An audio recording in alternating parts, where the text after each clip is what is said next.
វាមិនមីម៉ារីថនហើយចំកើតអីមួយអញមិនហាមីម៉ារីថននិយាយទៅថា skin សិលណាដែលដល់គ្នាកំពុងតែឃើញហ្នឹងកាលពីមុនវាធំតែជា skin epic ទេក៏ប៉ុន្តែឥឡូវនេះគេបដូរពី skin epic ទៅជា skin collector ហើយនិយាយទៅថាខ្ញុំរងចាំឡើង2 3ឆ្នាំនេះដល់គ្នាមិនឆ្ងល់ថាផ្កាវាចេញ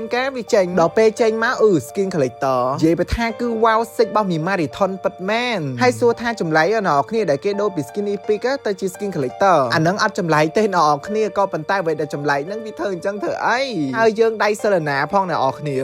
គឺថ្លៃកប់ស្ទះបណ្ដោយហ្មងបើថា fake skill វិញអ្នកនរគ្នា fake skill អីគឺស្អាតទេអ្នកនរគ្នានេះសំបីតវាយធម្មតាហ្នឹងឯងក៏ចេញមេអំបៅដែរហើយបើថា skill ទី1ផ្ទុះអាចវិញហើយបាទគឺលយកប់មកអ្នកនរគ្នាហ្នឹង skin បែបជប៉ុនអីចឹងហ្នឹងអើយតែប៉ុណ្្នឹងគឺត្រៀមតែមិនយកទៀតហើយដាក់ weekly pass ចាប់សន្សំចាប់ពីឥឡូវសិនបើតាមខ្ញុំទាយហើយប្រហែលជាខ្ទង់ខែ12ឬក៏ឆ្នាំក្រោយហ្នឹងចេញមកហើយក៏ប៉ុន្តែអាប្រែកន្លះខ្លះជាខ្មោចបិសាចអីគេនេះសុំកែបន្តិចណាអ្នកនរគ្នាវាមានអារម្មណ៍ថាដូចធម្មតាពេកអីចឹងហ្នឹងដូចជាអសមជា collector សោះប៉ុន្តែអាជាមនុស្សហ្នឹងគឺស្អាតហើយគឺអត់មានតោះត្រង់ណាទេអាពេលបិសាចនេះគឺអត់សូវស្អាតបណ្ដោយហ្មងអសមជា skin collector សោះហ្មងលក់ជា diamond 899ម៉ែតែមិនអាចទេអ្នកនរគ្នាគេចេញមកប្រកាសប៉ុណ្្នឹងថា skin